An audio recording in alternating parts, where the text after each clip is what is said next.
وسوس في صدور الناس من الجنة والناس إن الله وملائكته يصلون على النبي يا أيها الذين آمنوا صلوا عليه وسلموا تسليما صلى الله تعالى عليه وعلى آله وصحبه وسلم تسليما سبحان ربك رب العزة عما يصفون وسلام على المرسلين والحمد لله رب العالمين. Shukran Sayyid Imam C. Bishop, you have the floor, please. Thank you, Chairman. Lord God Almighty, to whom all power belongeth, to whom all things are under your submission, we thank you that you reveal things to us at appropriate time for good reasons. We know that there is nothing that is hidden that shall not be revealed. And so as we continue in the sittings of the TRRC, by Holy Spirit's power, you are gradually revealing things to us. And as you reveal things to us, we ask that the heart will be healed, that reconciliation will be possible, reparation will take place, and your justice will also descend mightily on this land. We ask that by your power, that all people in this land will learn to come to reality with the fruits that we are facing, and will learn to accept the real things so that our lives will be ordered in the right direction. This we ask through Christ our Lord. Amen. Amen. Thank you very much, Imam Bishop. Council, are we ready to continue our proceedings? Good morning, Mr. Chairman, Commissioners, ladies and gentlemen. We are ready to start. May I ask the usher to bring in the witness, please?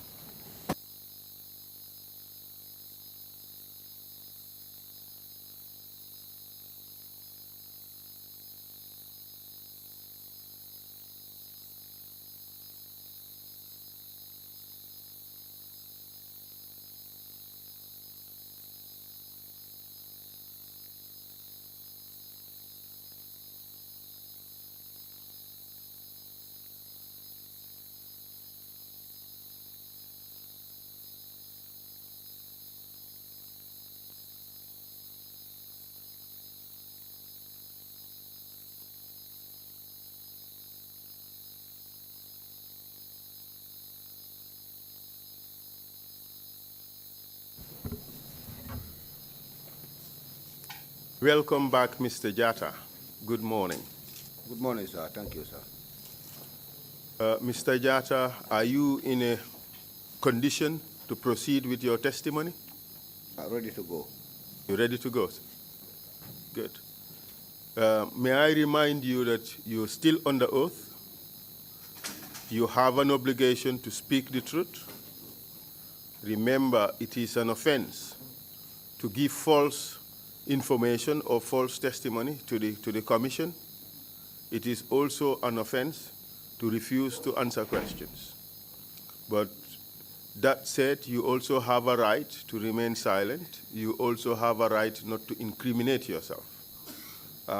I just wish to remind you that we've given you these warnings on several previous occasions, and you have signed documents indicating that you have received those warnings. Could you confirm, sir?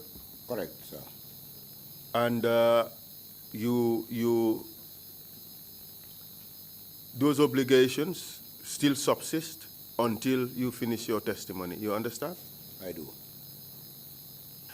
Yesterday, you talked about 3 missions that you were present in and participated in 2. Do you recall that? Yes, I do.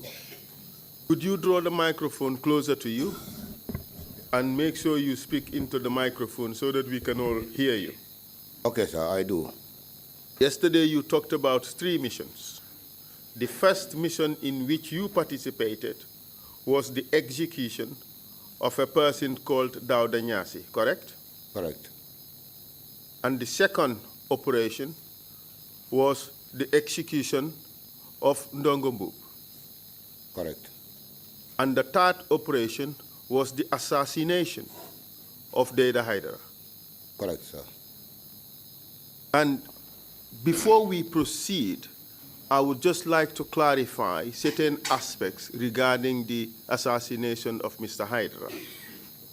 You did indicate that your deployment consisted of 3 taxis. Correct. A 190 Mercedes, a V-boot Mercedes, and a Mercedes 200. Correct, sir. Can you explain to the Commission the formation of these vehicles as at that time Mr. Haidara was being shot?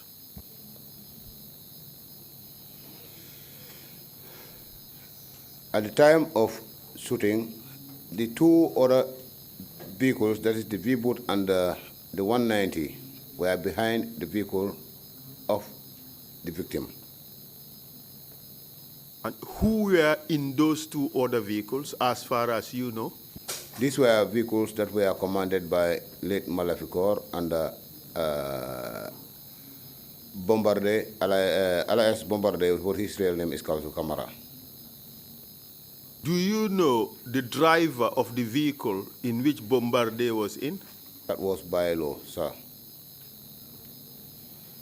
Do you know whether the occupants of the 2 other taxis, the taxi led by Manlafikor and the taxi led by Bombardier, do you know whether the soldiers in those taxis fired their weapons at the victim's car? I wouldn't be sure if they have fired, because immediately after our shooting, we didn't stop. It was on the move, and our driver continued driving in the street. These people were far behind the victim's vehicle.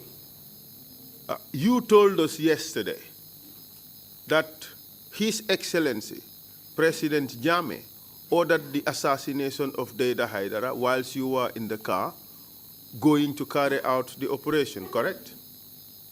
I have said that I have heard him speaking to the commander at the time, but I couldn't hear from the other side what he was telling Tumbul, but I heard Tumbul saying repeatedly, yes, sir, Your Excellency, yes, sir, Your Excellency, and after that, he will be given directives, implying that he is under his command. Good. So in your understanding of what has happened, who ordered the killing of Deda Haidara? It must be Yaya Jammeh. Let me read out for you a newspaper of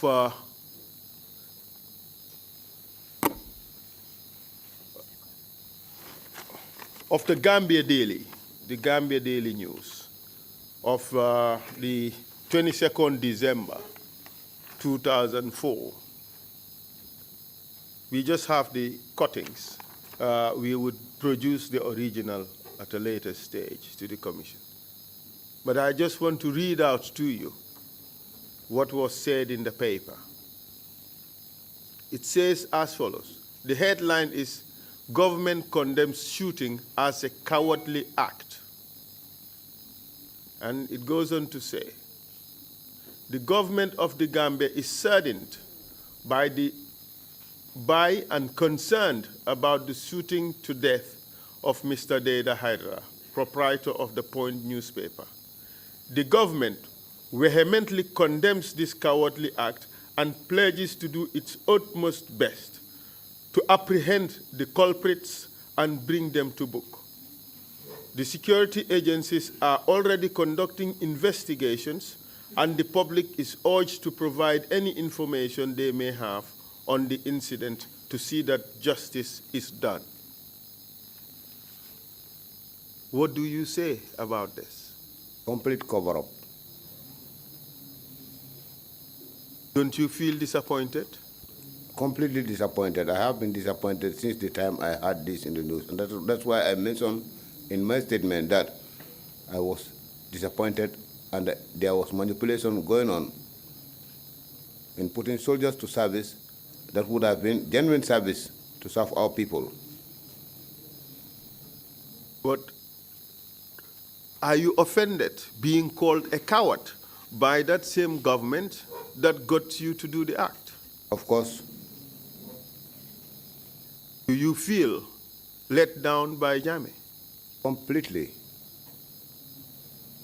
If we were to assess who was the coward in this occasion, who would you point out to be the coward? I will say he is a coward because in my responsibility at the time as a lance corporal, my duty was to implement the order, and his duty was to make decisions and set directives. If he gives a directive that he is dodging away from, then he is the coward. I was completely out to defend and protect my people according to what the command has described, a rebellion to be crossed.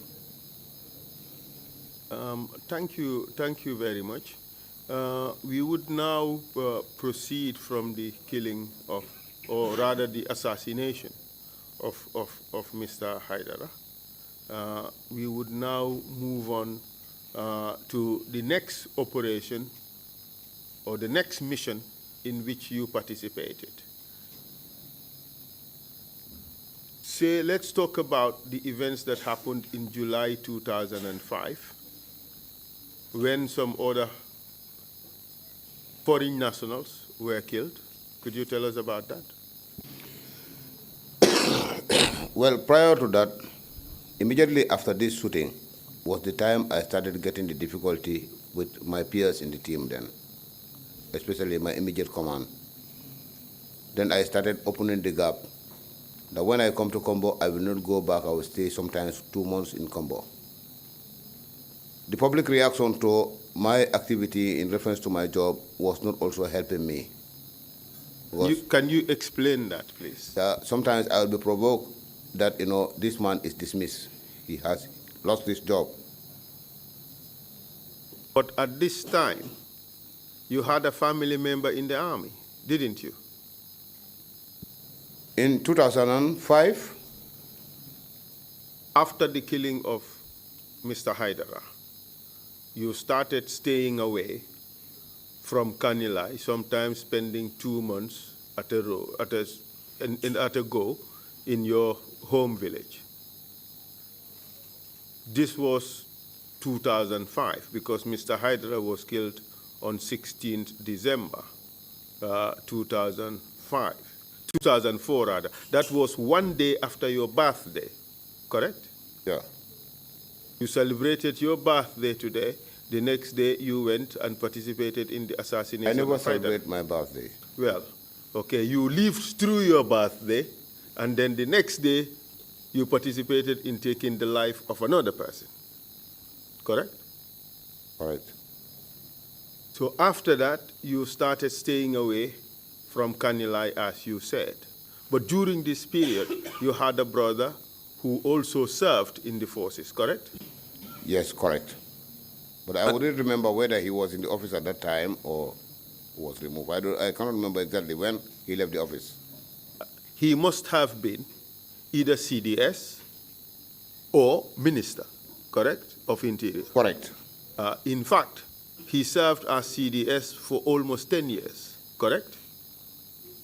From 1994 to 2005. So correct. Thereabout. So after CDS, he became Minister of Interior, isn't it? Correct. Yes. But these absences, this prolonged period of absences you had, what would it normally result to in the army? It may result to, AWOL. It may result to... educate us a bit. What does AWOL mean? Absent without leave. And isn't that a court-martialable offense? It is an offense. And it can lead to what type of punishment? And orders where the reprimand will be decided by the command. Stripping of ranks, correct? Possible. Demotion. Demotion. Imprisonment. Imprisonment. Dismissal from the force. Dismissal. None of those happened to you? Those are the lightest in reference to the situation and circumstances I was dodging away from. Yeah. But none of those possible and lawful sanctions were meted out on you? None. No. They continue to tolerate you? I'm telling you, with reference to the circumstances and the situation I was running away from, those are the lightest I could have got. But nothing happened to you? Nothing happened. Okay. And did you go back to Kanilai?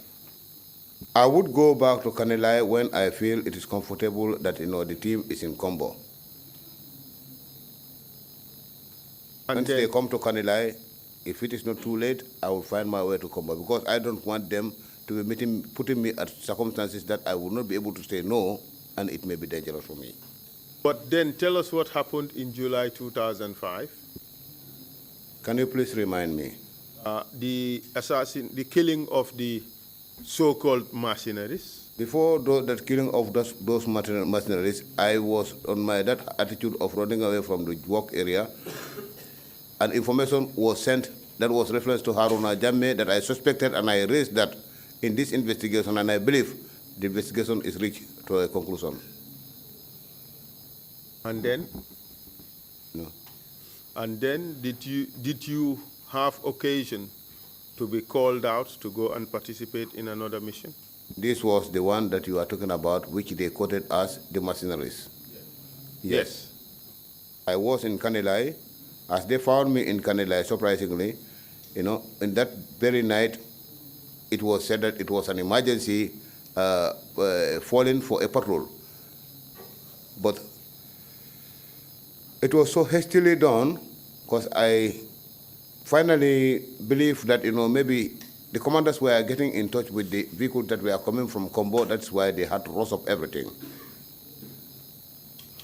Proceed. We left from Kanilai. I was in Solo's vehicle again. Can you explain what falling means? Not everybody here understands military language. To gather together militarily. So can you tell us at Kanilai who was gathered together? At Kanilai, at this time, the team was increased from the previous 4 to 5 men, that is Tumbulu, Solo, Manjang, myself, Jeng. Let's get it clearly. Solo would be Solo Bojang. Yes, sir. Manjang would be Sana Manjang. Jeng would be? Aliu Jeng. And who else? Tumbul Tamba. Myself, Malick Jatta.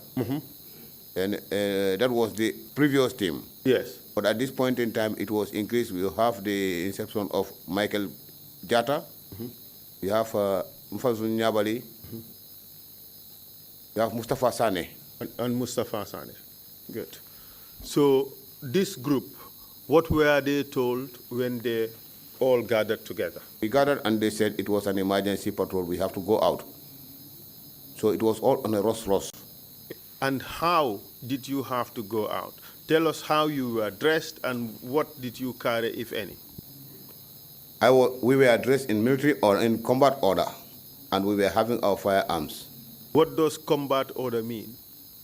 Completely prepared on combat outfit. Completely prepared for battle? For battle, of course. In combat, that's why I said combat outfit. That's right. We want to break it down so people would understand. So you are dressed in battle-ready outfit, and you had your weapons? Yes, sir. And then what happened after that? We boarded the vehicles, and they hastily pulled out. When we were coming out of Wani, as I have described, Wani to be the area in which the former president's compound is located. Just coming out of the gate, we saw a convoy of vehicles with full light heading from the other direction towards our area.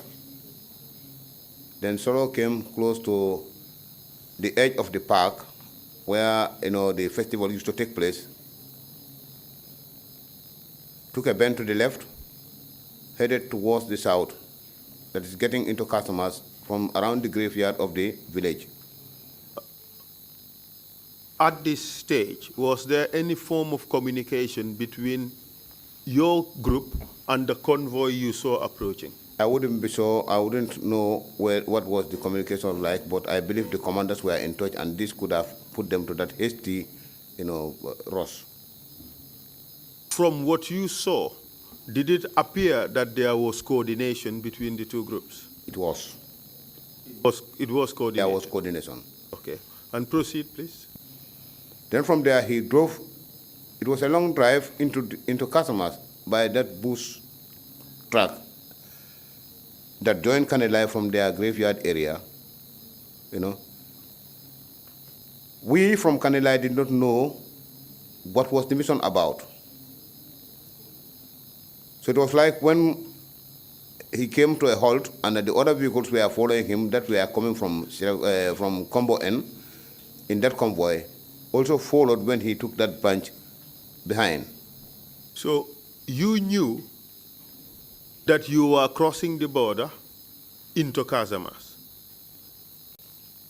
At that time, I did not know that the border was so close to the fence. Because I told you that we were not very familiar with the ground. It was later when I come to realize that there was something like around. It's not a pole, but it's something a little bit raised that was just on a line, alongside the fence of the former president. That was pointed to me that this was the border. But the road that was next to the fence was just after that, mark. So at that time, I wouldn't know that we were going to Casamas. It was after all when I realized that this is the border and it was identified to me, I knew that we have been to Casamas. Okay. And tell us what happened when you arrived at your destination in Casamas. When he pulled to a halt, I came from the car. It's like I did not know what was going on. As I come from the car, he has already gone down and went behind. So as I was approaching, going towards him behind, his vehicle was the lead car. So I had to come backwards to know what's going on. In that movement, I saw him pushing somebody and said to me, escort him. Then he pointed to a truck to the left. So the victim was to lead. I was behind him, and he solo behind me. And he said, just continue moving. Follow the truck. As the victim went to a point, it appears like it was the brink of a ditch. Automatically, he stopped. When he stopped, that was the time Solo put the torchlight from behind me and said, shoot. I had no choice, I had to shoot, but from there I came back and sat in the vehicle. Let's get it slowly. What did you shoot at? I shot at the victim. You killed him? Yes, sir. And then what did you do after that? I came back and sat in the vehicle. I was traumatized, confused. I cannot even explain the mood. While I was in the vehicle, I heard a voice from behind saying, Jesus, save us. Jesus, help us. And this was being said constantly. All of a sudden, I heard somebody running from the back, and shots were fired from the back with shoutings, hey, hey, hey, hey. So I saw this man came up to close to my vehicle, and he took a branch to the right. If I was in the mood to shoot, he wouldn't have escaped me. But I was then completely fed up. I will only act where I have no chance to survive. When he bent to the right, he didn't go even more than 20 meters from the car, and he went down. He lay down flat on his belly. I was looking at him. I never said a word. I never engaged him. Did he say a word? He said something. It was like, is it 2 or 2? He said a word which I cannot remember anyway. Do you know the language he used? I don't know the language. Was it a foreign language to you? It obviously would not be a Gambian language. And then what happened? And then after that, that truck I was, directed to escort the past victim. They were going. Men were also, escorting others using that truck, but I will be hearing their shots. You were hearing their what? Shots. Shots. Yes, sir. So as you were there, orders were being executed. Yes, sir. I was sitting in the vehicle. And who was executing these people? These were members of the patrol team, and I could remember seeing a driver there that was not part of the patrol team. Okay, give us the names of the people who were there shooting. Actually, I cannot tell you who and who were exactly shooting because it was in the night. I would know that, they have passed to go when I was seated. But I'm telling you, I was in a very frustrated situation at that time, and I was sitting in the car. But that the shooting was taking place, I know that shooting was taking place because I could hear the shots from the direction at which I was, led to by Solo. At this stage, where was Sana Manjang? Sana was part of that convoy. At this stage where, after the killing of the person you shot, you were now sitting in the car, where was Sana Manjang? He was busy going up and down with these people. Participating in the execution? Fully, sir. How about Solo Bojang? The same thing. How about Aliu Jeng? Aliu Jeng was on board that day, but I'm telling you that I cannot tell you exactly that I saw this man passing. I will only hear their shots and see their shadows going in the darkness. Was he sitting in the vehicle with you? Not the same vehicle with me. Did you see him remain in a vehicle? No. I think after my shooting, I was the only one sitting in the vehicle prior to the completion of that assignment. Everybody else was down. Everybody else was down. We have a different version of events from other participants, and I will read out from a statement by one of your colleagues, and you will tell us whether it is true or false. The witness said as follows: "We first took 15 out of the lots to Kanilai and handed them over to Sana Manjang and Malick Jatta, who were the ones firing anytime we brought them near the well. We returned back for a second trip, which was also 15 people, to Kanilai and handed them over again to Sana Manjang and Malick Manga.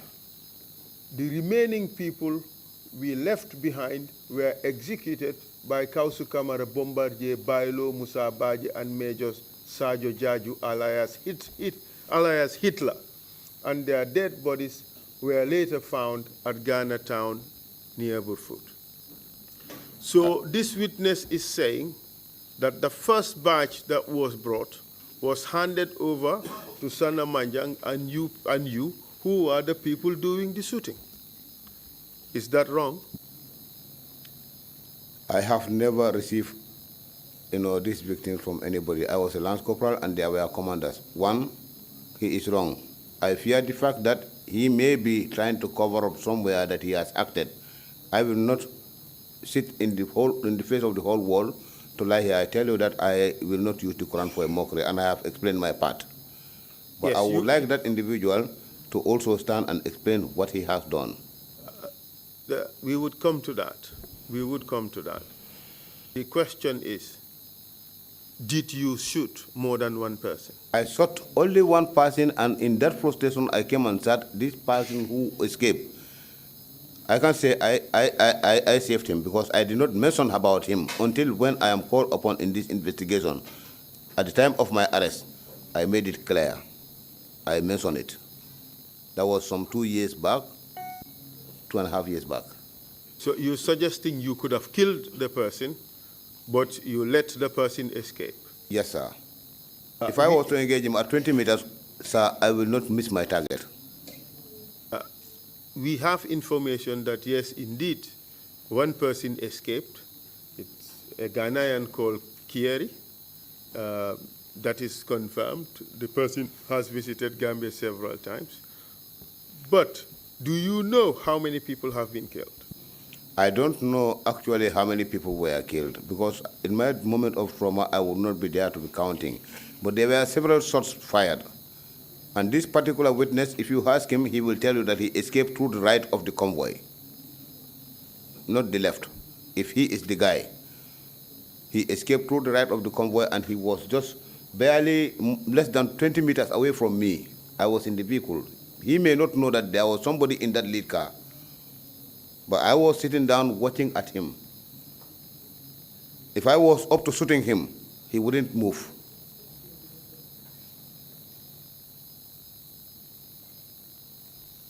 So in total, you don't know how many people were killed? I don't know how many people, but I know the number of men brought that day for killing was more than 7.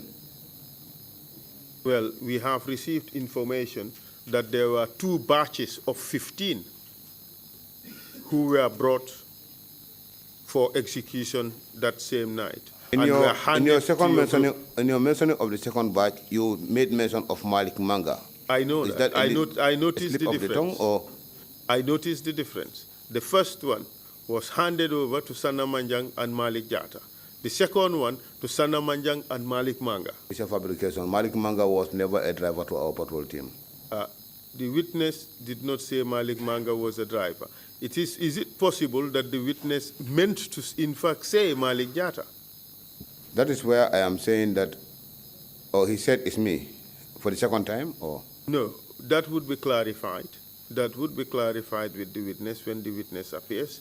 The important thing here, Mr. Jatta, is you have participated in those killings. Whether Yes. it is 1 person, whether it is 7 people. I have participated, and I'm up to telling you that I have Yeah. participated, Council, sir. That's right. So we just want to get the facts so that the people would know that this is exactly what happened. All right? But did you actually see the physical handover of these victims? Nay. What happened was that when we were coming from Kanilai, from Wani, we saw this convoy heading towards the gate. So when Solo took a branch to the left, heading to Casamas, then we did not even knew that there were these victims. The person who gave this information, I'm afraid, may not get it correct, you know. This place you said is in Casamas. It's in Casamas, of course. Would you be able to recognize this place again? This is my problem today. I have said that, you know, that is my only dismay in my whole testimony. I wish I am able to remember and I am able to locate this position. I will accomplish my statement. I have gone further to indicate that I will be ready to stand and, bear witness of whatever information I have given to the Gambian people against the former president. So in order to accomplish my evidence, would have been my pleasure. But circumstances naturally would not favor me to be able to remember that. And the victims, how were they disposed of? Now, at that point, at the brink of that ditch, which appears like a ditch in front, if you shoot from behind, the guy goes straight. The shot will force him direct into that ditch. What kind of a ditch was that? I suppose it may be an old well, because this leaching can take place to widen the brink of a well along the time due to rainfall.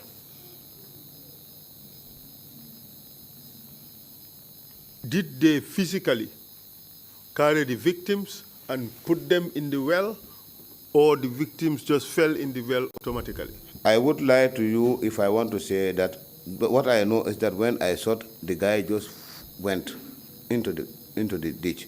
So when I came back, they are shooting, I was not there. But I believe they must have brought these guys also in the same manner I was ordered to escort this man.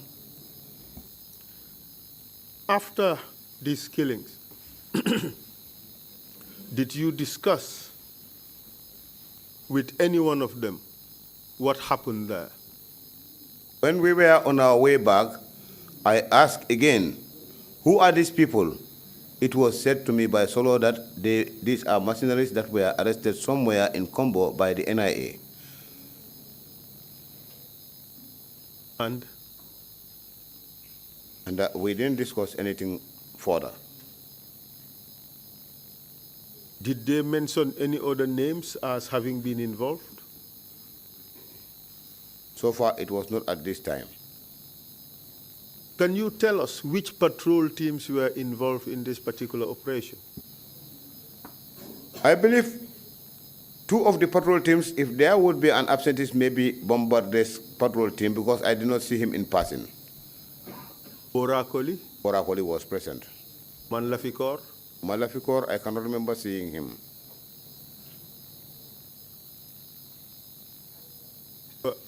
I have read out a statement to you from one of the witnesses, which suggests that there was another group of the patrol team which executed some other people in Brufut, in Ghana town. Are you aware of that? I suspected. Tell us how you came to have that suspicion. That suspicion, during my interaction with Bailo in Kanilai, I have completely forgotten to give that information. He explained this to me that, in that execution, Musa Baji was even negligent until one of the victims was almost taking his rifle from him. They had to help to save their own team from the effect of that man getting the rifle from Musa Baji. But this was a narration, and I did not witness it.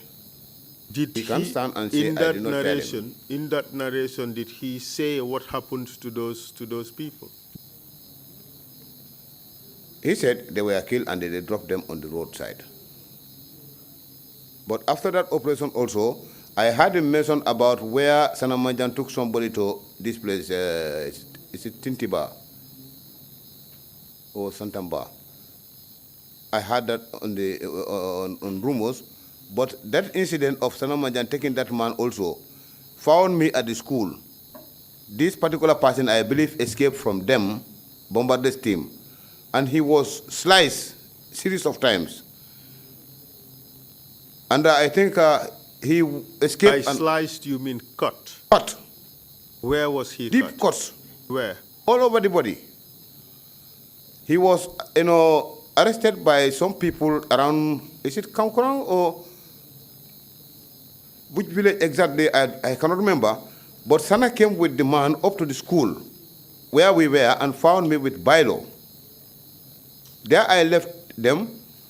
People were surrounding the man. I left them and I was at the Taj house.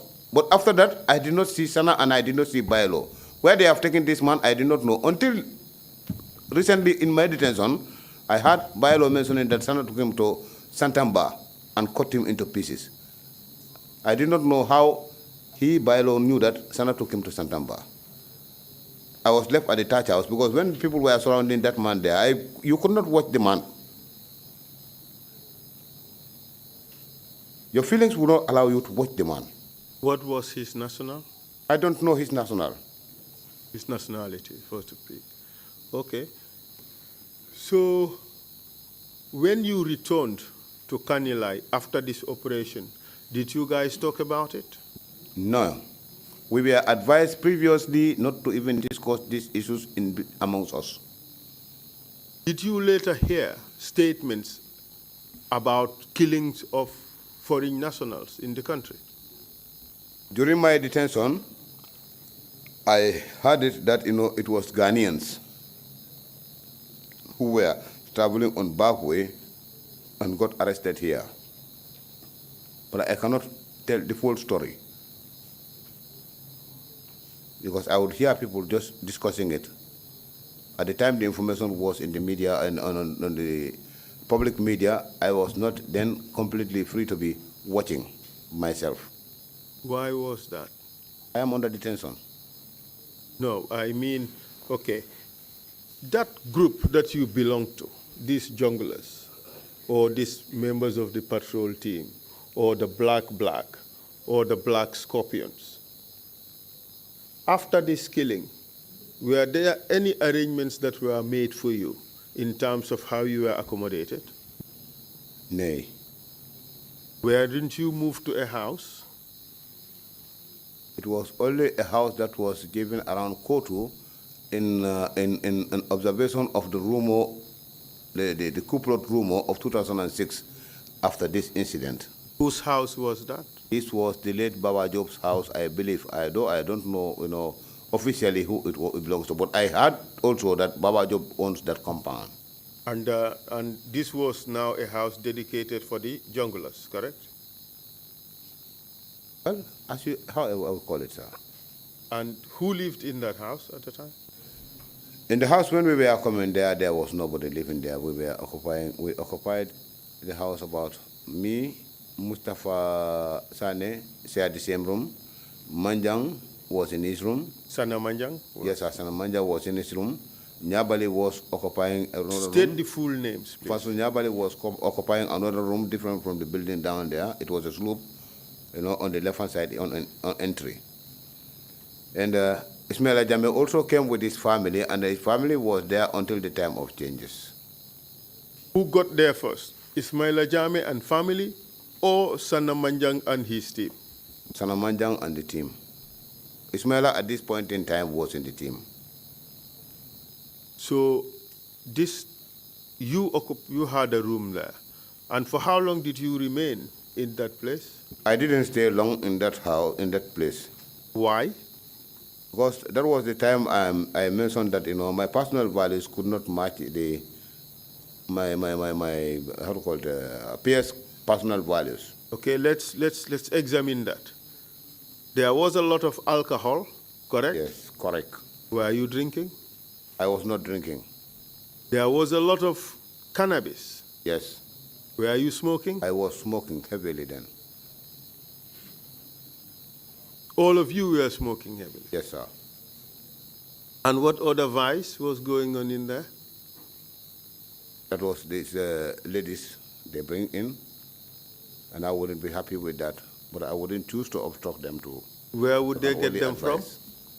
They used to come from places like Kawas, and they would sometimes come up to Gambia to pick whatever is their choice.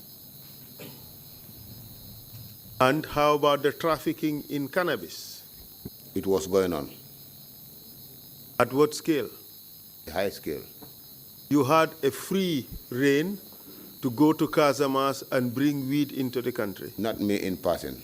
I mean the junglers, the patrol team. Well, I'm saying not me in person. I am saying it's the junglers, the patrol team. Yes, they would go and come. And bring weed? Yes. And traffic in cannabis? Not they themselves selling it, but they go and pick it for Pusamen. They had a free reign to travel the country unchecked. I even had once made a complaint to Tumbul that, these people are in the habit of taking people on patrol and going to load the vehicles, going on this peddling, after which they would put everything in their pockets, giving people whatever they feel like. It has to stop. So in that house, you claim that you left, and where did you go to live? I went back home to Tujereng, my native home. Awol again? Yes, call it anyhow it can satisfy you, sir. No, let's call it by what it is. It was Awol. Okay. Good. So on this occasion, during this period, were you called upon about the Ndur Cham school? On the D-Day. On the D-Day. Tell us about it. The day it was suspected that it was going to happen, I was called in the evening, and then I was not directly at home. I found my way home, and I gave them a call to pick me, and they said I should make my way by myself. Proceed. I made my way by myself to State House. Upon arrival, I found men already paraded. Men of the battalion of the State Guard were paraded, but I was appearing from their back, the rear of the parade. Not knowing that there was the former president standing in front of the parade because I was approaching from the back. But I could see him sprinkling water, which I suspect was this spirit water, in our local language we call Naso. I was touched with that water. And was it sprinkled on everybody? Everybody who was on parade, this water was being sprinkled on them. And he By was who? The former president. And call his name? Yaya Jammeh. Okay. And was he saying anything when he was doing that? He was making comments that, you all know me. In the event, you have an idea about this coup plot, and you sitting on the information, you will reveal by yourself, that means you will speak before morning. But in the event you have no idea about it, you'll be protected. Did he say what would make them to speak? That was by virtue of that water he was sprinkling. So by sprinkling that water on people, they would start talking? He believed that was a spiritual thing. And you guys also believed him? Pardon? You guys also believed him? That was his way of life, and many Gambians believe in that. And that was his way of life. Criticism was his way of life. To be honest. Proceed. Well, we would come back to that. We call this a fact-finding mission. Yes, we will come back. We have a problem as Gambia. We need to solve this problem, but before solving the problem, we have to know the root causes. And I am ready to give you all that you want as a country. Tell us, we would come back to this particular issue, this sprinkling of NASO, as you call it, on things. So bear that in mind. Before the conclusion of your testimony, we will get into that. So after this ceremony of sprinkling of water on people, hoping that they would speak, did anybody speak, by the way? Well, I cannot remember anybody speaking by himself. But some spoke through other means, correct? Correct. And what means was that? Forceful investigation. Call it by its name. Investigation by torture. By torture. So people did not speak because of the NASO, but they spoke because of the whip.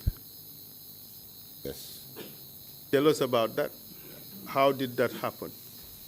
Tell us about the arrests and the tortures. At this point in time, the arrests were going on and many of the suspects were arrested.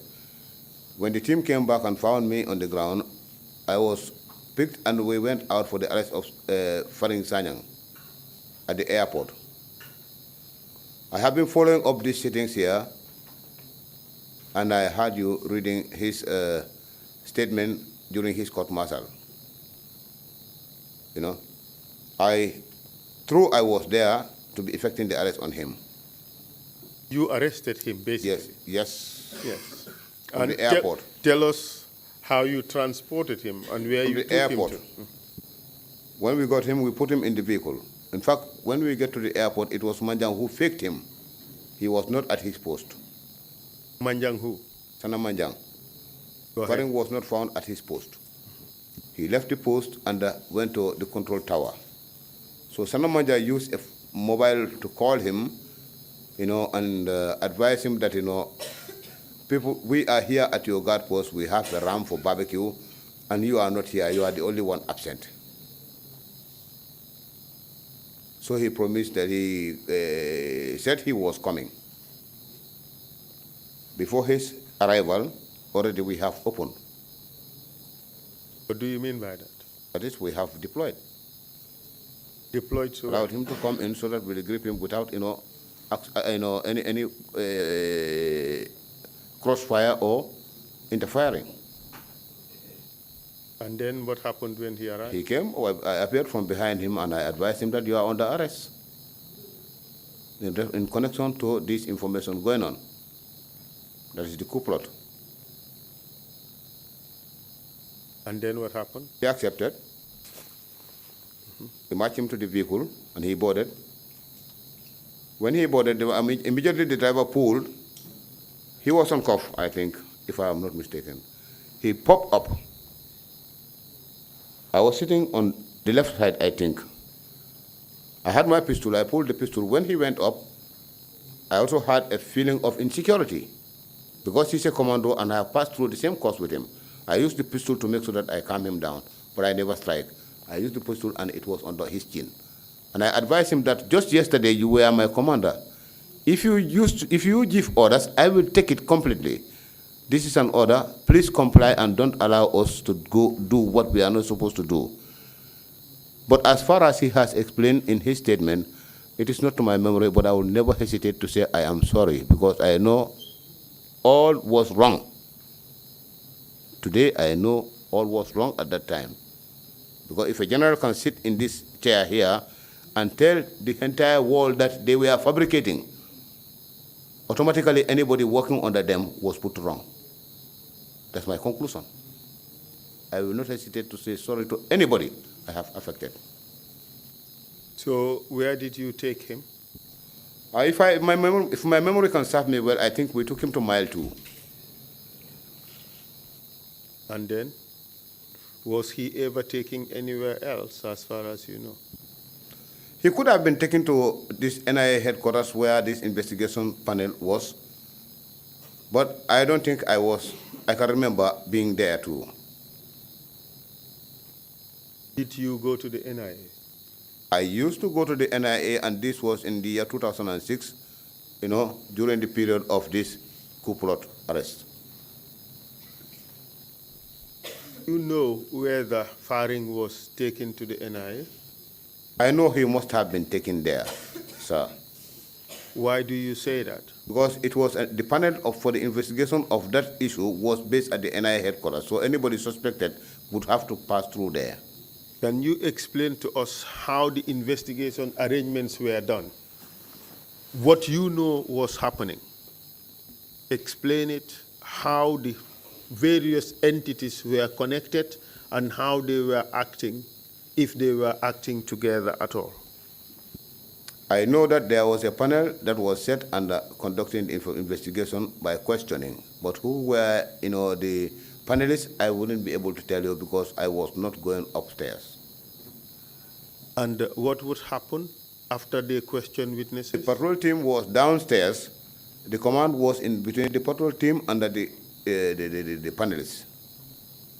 And so tell us what procedures were adopted? When the panelists will investigate and ask questions, if they are not satisfied with the questions, the answers to the questions that we are posing, and finding the suspect difficult to put him to proof as to what is their desire, they will advise these, patrol team commanders to be bringing them down, and the men will be whipping them. That is what I saw, and myself I did once. And the men would be what? Whipping them, beating.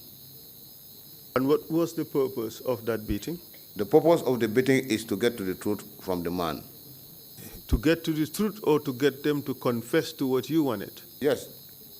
That's a confession. A confession, it means truth to me. No.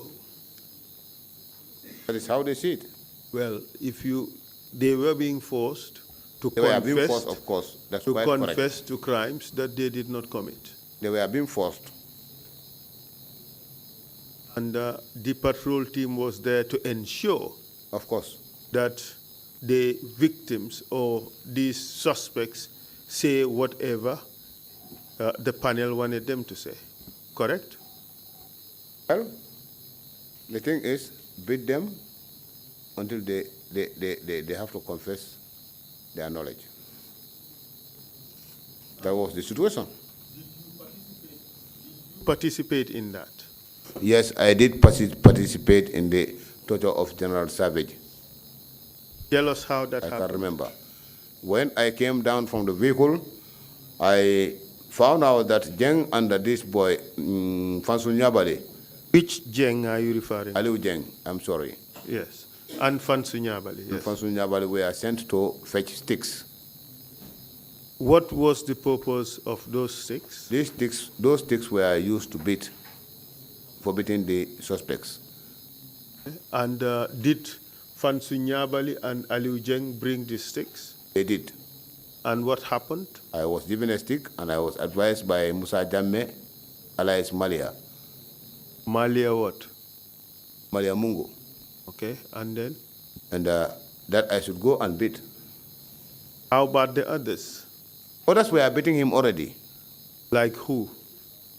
Like Sanam Manjang and the rest I will not remember exactly, because if I want to call, somebody may not be at that place beating him, but he may be at the place at the time. Jeng, was he beating? I don't see Jeng beating. Jeng brought the sticks. The other person, Fansu Nyabali? Fansu Nyabali also, I saw him brought the sticks. Was he beating? I didn't see him beating. So who was beating? The patrol team is at not this only stage, these two people. It was only 6 of you who were present, wasn't Yes. it? Okay. That was yourself? Ismaila was there, myself, Ismaila Jammeh, Ismaila Jammeh. myself, Sana Manjang, Michael Jatta, Mustafa Sane, you have Safa Sane, Aliu Jeng, Fansu Nyabali. Aliu Jeng, Fansu Nyabali. That's 7 of you. 7, of course. Yes. And then Tumbul would be the commander. Yes. Yes. To make 8. Yes, Yes, sir. Okay. But in The this commander wasn't beating, was he, Tumbul? he wasn't beating. Okay. You were not beating. I was not beating. I just found Manjang and the others were beating. But I would say that apart from Fansu Nyabali and Jeng who went for the sticks, the others were beating. You also beat. I came, I was given the stick, I beat, and this man was still saying that I know nothing. When I raised for the second time, I couldn't help. I had to come back to Malia and said, look, sir, there is something you need to remember, that politics can be put into combat. You have to remember about combat politics. I'm afraid these people may put a politics in which they will impoverish the army by calling on all the good officers. If this incident is taking 2 weeks, and this man yet still is being beaten, is telling us that he knows nothing, yet the beating is proceeding. You are suggesting. I suggested to Malia, because Tumbulu would not listen at that time. You are suggesting that this man was being beaten on several occasions for 2 weeks. No, I witnessed that man beating, but the beatings was taking place different from that man.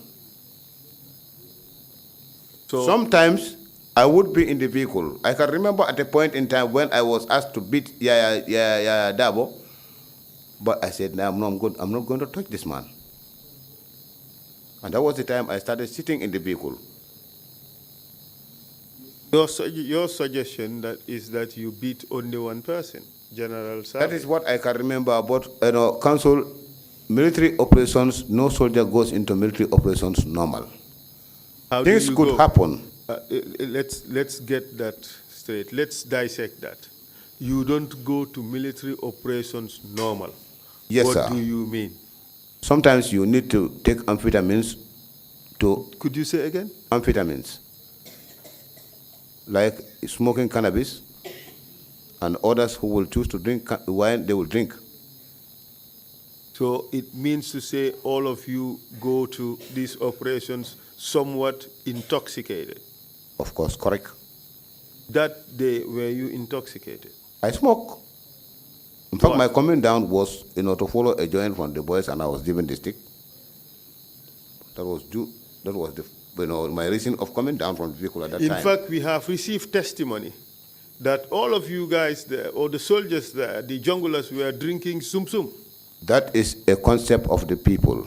I am here to tell you what is the real thing. So for Ismaila is not a smoker and is not a drunkard.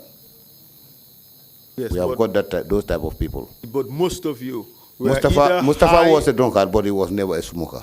Yes, so most of you were either high on weed or drunk on Zum Zum. And in the middle of all this, there was also cryptism. What? Cryptism. What is that?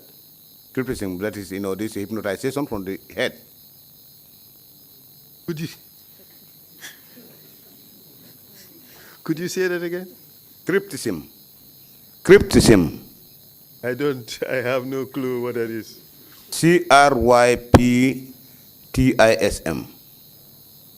Is that a drug? Cryptism is the process of, hypnotization. By who? The former president himself. And that is why I said if we don't know the root cause of the problem for the Gambia, we will never get away. So are you telling us that he hypnotized those of you who are participating in these operations? He will do everything possible to make sure that he reaches his goal, not only to the patrol team or the soldiers. So the word you use, cryptism, from the word cryptic, it's like some occult type of thing. It's like some form of worship, and let's look at the word from Google. It says cryptism. It means secret, occult, having or seeming to have a hidden or ambiguous meaning, mysterious. Okay, So it's prophecies or things like that. Perplexing brevity, that is cryptic, okay. So it means to say that, according to you, Yahya Jammeh was using means Exactly. to get you people to do exactly what he wanted. When he wants you to do something, he may even go further to look for your charity and give it out. On many occasions in the battalions, bulls will be taken in critical situations to be slaughtered, and his cooks, he will be having his own cooks to cook those meat. Whatever they are to use to cook it will have to come from him. After cooking it, everybody present will be forced to eat. I am speaking this not only for the purpose of my testimony here, but you can find out there are soldiers. In every battalion, this thing happens, and the bones will be gathered and brought back. If it is normal charity, why will the bones be needed?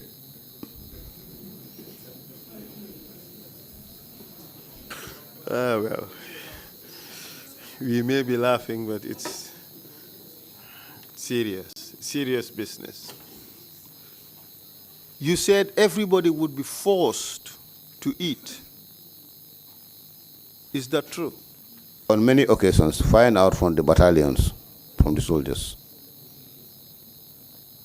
And I know there are some who are still being defeated and dominated, mentally, but there are some who will be very honest and loyal to the Gambian people and tell you the truth. And many would still be blinded by his hypnotism. This is the problem we have got in the Gambia, because looking at the circumstances and the situations that we have passed through, people have lost their loved ones. Was this crypticism, as you call it, was it limited to only the soldiers, or did it extend beyond? Even, with the food that he used to send to the mosques during the month of Ramadan, they were specially prepared. With what? With this spirit water I talked about. And this is one of the reasons why he decided to build a kitchen in the State House. I knew this when I became an RSM in the battalion. And what was his objective? Is to control the mindset of all Gambians. That is what I believe. And that was why he was depending on his hubris. He has a complete confidence that nobody can do anything. And public waters? Pardon? The public utility water. Well, with the water, I have no idea about that. I don't want to speak on what I have not seen. How about the biscuits? The biscuits could be seen as charity, because looking at the nature of this position, appointment holders all over the world, who amongst them is doing this type of things? And this, he was doing it only for a period. So your testimony is that Yahya Jammeh managed to control the minds of a lot of Gambians because of his occultism. Yes, to attest that, let me give you this example.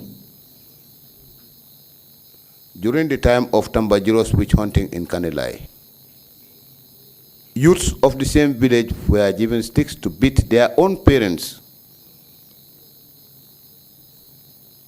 How will it feel that I am given a stick to beat my own father, which may result to the death of my father? And after, at the end of the day, the individual who crafted that situation has to lose power, and I am still yearning to get that man back here to rule me. Is there nothing to read between the lines or to understand? No, you tell us. We don't want to read between the lines. We want you to tell us. My suspicion is the cryptism is still working, and that's the problem we have got in the Gambia. Okay, so now, with regards to those tortures, we have received a statement from one Lamin Bojang, who suggested that you were present when he was being interrogated and he was subsequently tortured.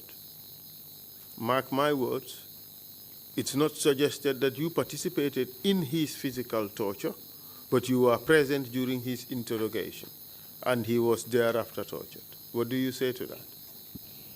I can attest to the fact that I met Lamin Bojang at the NIA headquarters.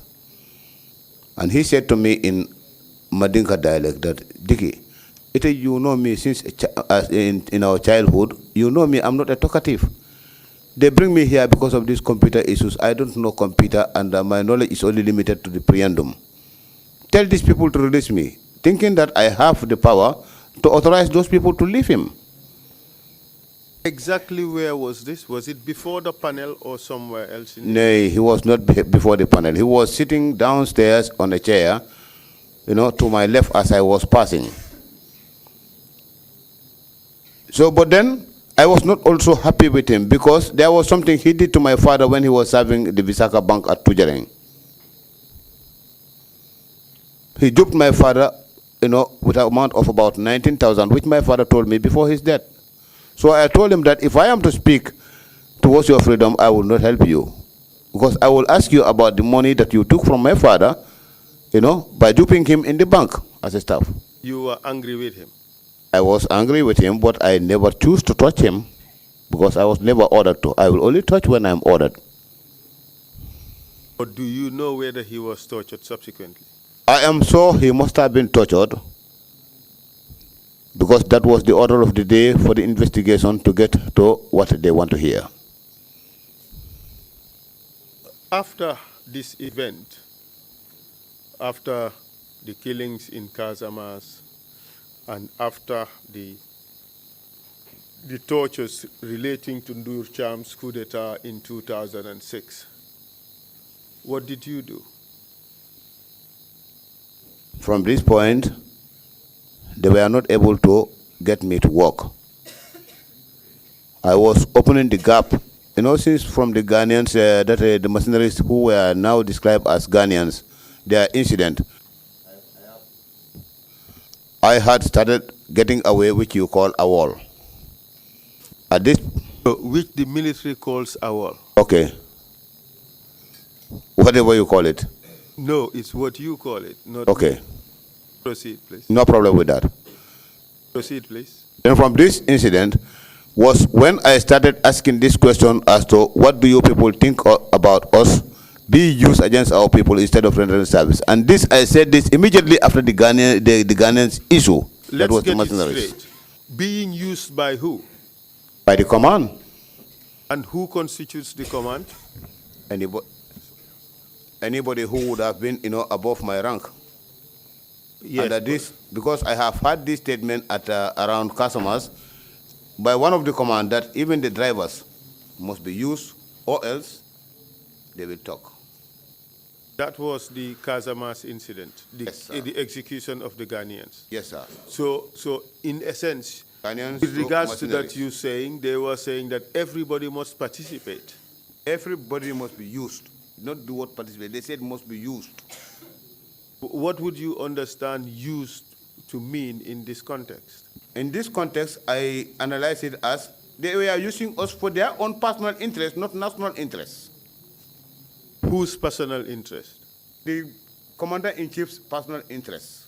Who would be who? That will be the President, Yahya Jammeh. And you did not like this? I didn't like it. My concept of coming into the job, I said it yesterday. It was to serve my people on a very right course, protect them and defend them. So you discussed this among members of your team? We didn't discuss it. I asked this question when we were on a normal patrol in the evening. Where was that? This was between Kamfenda and Bunyei on the highway. The vehicles were moving, and they were chatting. I only popped up with this question in the vehicle. Who were you with at the time? I was with Mustafa in the same vehicle. I think Ismail Ajame was from the rear. Mustafa, what's his last name? Mustafa Sane. And who else you just mentioned? I think Ismail Ajame was from the rear vehicles. Okay. So when I said this question, Mustafa was a close associate to me. He even knew my father, and he used to come home to be chatting with my father. He popped up from the other side and said to me, "Oi," I said, "Oi," that was how we used to call each other. And then he said to me, meaning, you know, you tend to be showing brilliance. But this one is a mistake. You have to drop it. What was a mistake that you had to drop? It's the complaint that why should we be used against our people instead of rendering, service? What do they think about that? I had to drop that because I tend to be showing brilliance. And he said it in Mandiga in this way. This one is a mistake. You have to drop it. And then what happened after? Then I responded that in the event I cannot, he said it's going to be dangerous. I said, then I think you will show me the danger because me, I'm not comfortable in this whole setup. I'm up to leaving. That's my mindset. They stopped the vehicles, and all of a sudden, everybody came down. They said to me, you know,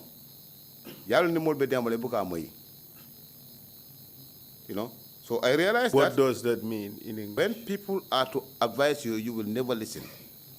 I realized that those guys from the rear vehicle, I can't remember exactly who and who at this point in time, but they were trying to fidget with the safety catch, and I know that by getting the safety catch down, if they cock the rifle, they may shoot. But already my rifle was cocked. I pushed my safety catch click down, and I said, let me see anybody fidgeting with your rifle here or cocking handle.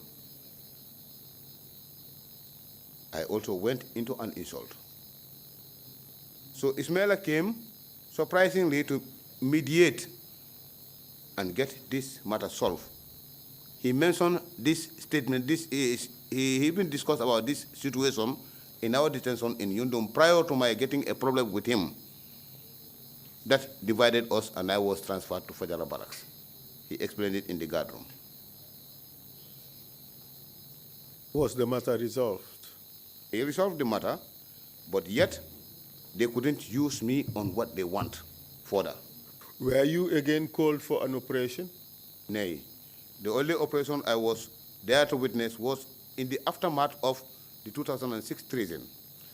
Let's talk about Haruna Jammeh. Can you tell us about that event? I talked about Haruna Jammeh. This happened shortly before or after the mercenaries incident. Yes. When I was in that attitude of running away. I was called upon, but before I was called upon from Combo, during my stay in Kanilai, Haruna was picked by the NIAs on arrest from home. But first he was picked and was released. During his release, he was at home and the former president was coming home. Haruna stood... forget about the title. Call the name. Call the name. Yaya Jammeh was coming home. Haruna was standing at their compound gate with his hands folded behind. And he was just talking to him that, look, blood is thicker than water. They will fool you, but I am your blood. I will tell you the truth. After everything, this is your home, this is where you are going to return. And then what happened? Sometimes after that, Haruna was picked again by the NIA. Then I was in Kanilai. So after that picking, I will always make my observation to make sure that I will not be caught by surprise on the ground, because if I am caught by surprise on the ground, I will be put to situations I will not be able to escape. You would be used to kill? I will be used to kill, of course. And that is what you were running away from? That's what I was running away from. I ran to Combo, and I stayed 2 months to 3 months in Combo. All of a sudden, I received a call. Then my phone was a Siemens phone. I will only put it on and call him who I want to call at the time. Immediately, I put it off. If they complain, I will tell them that my phone is not good. I have a bad phone. So it happened, my phone was on, a call came in. It was from Tumbul. Tumbul who? Tumbul Tamba. And what did he say? And he requested me to report to base. I said, well, I am far and I cannot come. So he said to me in Mandinka, you said that Jemekunda are your uncles. I said, yes. My mother died with that surname and nobody can change that. Then he just cut it short and said, aha, yo. He ring off. I switch off the phone. So later when I came back to Kanilai, realized that Aruna was not released and would never be heard. I suspected this was the day Haruna must have been, assassinated. That is why when I came into this investigation, I pointed a direction to this incident also, that this man is missing. But this is what I suspected, and I suspected that Did this you was the day. subsequently get to learn about what happened to Haruna? During my detention, I heard it in the news, and that the person who was involved in his killing also told me point blank. And who is that person? That was Staff Sergeant Umar Jallo. Is he known by any other name? He is known by the name of Oya, nickname Oya. And what did he say? He said, when I was called upon by the command to come to report back to Kanilai, I felt I did not come. He was borrowed from the plain clothes to be going on that operation. But he went into that operation with Aliu Jeng. Astaghfirullah. I think Sanamanjang and Aliu Jeng he mentioned to me. Yes. My memory can serve me well. And then what happened? Well, he didn't explain to me further how they conducted the mission. But what did you learn happened to Haruna Jammeh during that mission? I learned that Haruna was killed. By who? By these people I am mentioning from his own statement, his explanation to me. That is Sana Manjang? If I can remember well, from his own explanation, I am not speaking my own explanation. That's right. I know what you're saying is hearsay. Yes, sir. But just tell us what you heard. Yes, he told me that he was there with Sana Manjang, I don't know, with Alujang, something like that, if my memory can serve me well. Okay. As far as you can remember, Sana Manjang, Aliu Jeng, and Oya, Yes, sir. who is Omar Jallo, they killed Haruna Jammeh. According to his own explanation during this detention. That's right. Let's now talk about the other operation you attended, in which you were present, where Daba Marena and others were involved. This also was, we were called upon as a normal patrol. As I told you that, soldiers will be gathered and they will never be told what is the errand they were going for. We boarded the vehicles, the same official vehicles of these two commanders, Tumbulu and Solo Bojang. Tell us who was involved. The bodyguards were involved. Tell us the names of everybody. Sekou Jallo was one of those who escorted these guys. Sekou Jallo, yes. Seni Jammeh was one of them who escorted them. Seni Jammeh. Yusufa Sane was one of them who escorted. Yusufa Sane. And Omar Jallo was one of them who escorted. Omar Jallo. Borakoli also was there. Borakoli. Michael Correa was there. Michael Correa. Those were the escorts. Those were the people who came from outside our team with these escorts, with these victims. Okay. So that group brought in the victims. Yes, sir. And your team consisted of who? My team consisted of Tumbulu Tamba, Solo Bojang, Sanamanjang, myself, Michael Jatta, Mfansu Nyabali, Mustafa Sane, and Ismaila Jammeh at this time. Aliu Jeng, was he there or was he not there? He was. He was there. He was there. That's your testimony? Yes, sir. Okay. So the Thank you team for reminding me. comprised of, as you said, Aliu Jeng, correct? Yes, sir. Pansu Nyabali, Mfansu Nyabali, Ismaila Jammeh, Ismaila Jammeh, Mustafa Sane, Mustafa Sane, correct. yourself, Myself, Solo Bojang, Solo Bojang, Michael Jatta, Michael Jatta, Sana Manjang, Sanamanjang, and Tumbul Tamba. Tumbulu Tamba, correct. Good. So now two groups are involved in this operation. Yes, sir. One group brought in the victims. They didn't even bring them right to the place. We met them on the road. Okay. And who did they bring? They brought in this Daba Marena, Alphaba, Ibulo, Aliu Sise, if I can remember correct. The former president's sister, Mercy Jammeh. And there was a woman, a lady, I did not know, but when she was being escorted by the guy to eliminate her, passing by us where we were standing, I heard this man asking the lady your name, and I can still remember the name of the lady, and that is Julia. And who else? One more person? Maleficor. Manlafikor. So let's get the names again correctly, right? Manlafikor, correct? Correct. A woman called Julia, correct? Correct. Yaya Jame's cousin or sister, Mercy Jame, correct? Correct. Is it Mercy Jame or just Mercy Jame? I knew her as Mercy. It's only later on during this investigation I heard the name being quoted as Mercy, but I knew her as Mercy. And she's somebody that is not a new person to me. She was a good woman. She was a kind woman to us during our stay in Kanilai. And then you have Aliu Sise, correct? Yes, sir. And Alphaba, Correct. Ibulo, Correct. and Daba Marena. Correct. Okay, and what happened when Oya and Bora Koli and others arrived with this group of people? Solo took the lead again and bent to the right using his those old bush roads. And this time, where he stopped, as I was in the car, I came down. Fine. At this point in time, there was a tree. It was a dead tree, I presume, because it was in the night. You could see the two branches up there. I saw that tree in the first day when Manjam took in Ndongombub into the bush. That tree was what I recognized at that point. And I believe it was the same place that this time round, the patrol teams were stopped with these guys.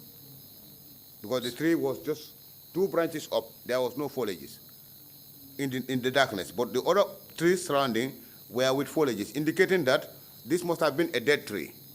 So you recognize that tree? I recognize that tree. And you recognize the place as the place where Ndongombub was executed? Once I was able to see those branches up in the night, I recognized the place, and I remembered that time back, we have once come here and Manja went with Ndongombub into this area. And then what happened when you arrived there? These people were all brought. That was the time I, in person, knew that there were people brought as suspects, as victims to be, rather. There were people brought to be executed? Yes, sir.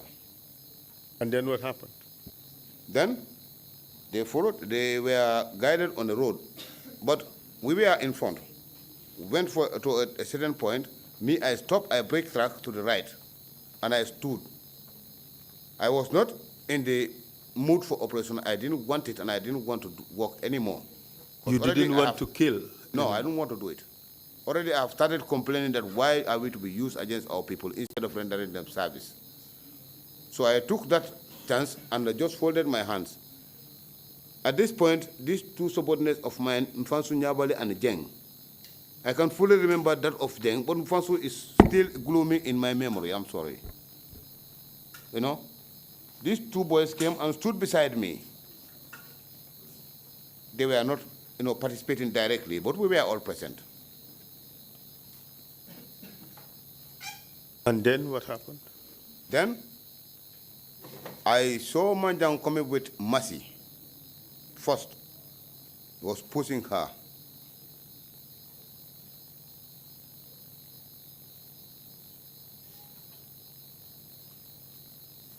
At a point, he just knocked the lady's legs down.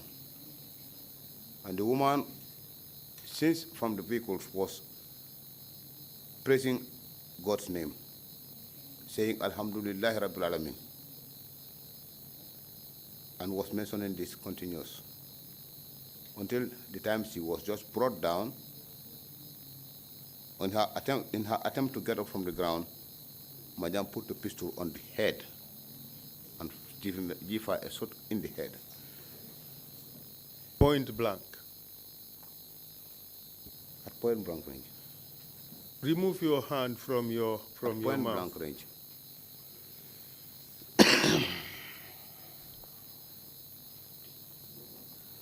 At point blank range. He just blew up her head. Yes, sir.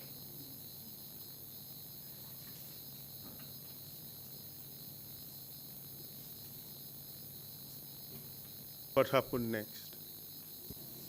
The others were just moved. They passed us.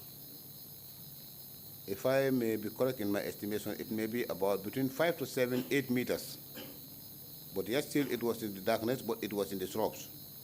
When I said shrub, not a thick bush, a light bush. So they were seated down. Sandy came with this other lady from the back. Who would be who? The That other was lady. Julia. Julia, As they were passing by us who were standing, she asked the lady her name. Seni, what is his last name? Seni Jame. Any relationship with Yaya Jammeh? Nay.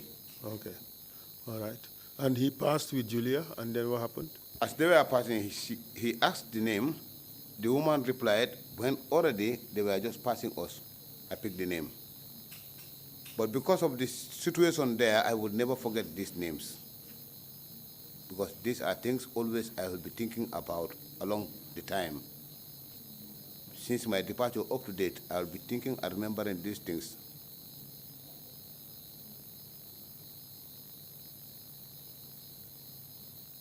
Yes, and then? As they passed us, she gave a shot on the back of the lady, and she fell. And she gave another shot when she was on the floor. That would be Seni Jammeh. Yes, sir. And But then to my what- surprise, during the investigation, he was called upon to be questioned, and he was still arguing. I invite him that's the Quran. If he is a believer and he will not take the Quran as for mockery, that is the Quran. It is your firm conviction that is it the was Quran. Seni Jammeh who killed Julia. That is the Quran. It's your firm conviction. Yes, sir. And what happened next? Then these people who were seated just at a distance, one of them attempted to escape. Who was that?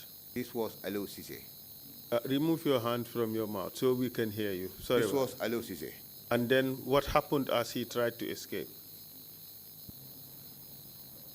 As he tried to escape, he received a shock that conveyed him into what I believe was a well. And this shot came from the bodyguards. But my belief, I believe, because the bodyguards were sitting together, I believe the shot was from Omar Diallo. What do you say to the suggestion that he was not present? If he says that, then I will completely believe that he is lying and he was present. If he would tell me that, he did not shoot at that time, somebody else shot, I will have these two minds, because firing a shot is too quick. When you are seated, close to somebody, and somebody just rushed to jump, and all of you jump, I had the shot, I believe it was from you. You can tell me that, yes, it was not me. Maybe you had it from somebody's gun. But that I am not present in the whole show, that's a lie. Your evidence is that Oya was present. He was present. And then what happened next? Then from this point, the rest were being shot. But I cannot tell you who exactly was shooting who. And who was it that was shot? Pardon? Who were the others, the rest that were shot? This would have been Daba Marina. No, I want the actuals, not would have been.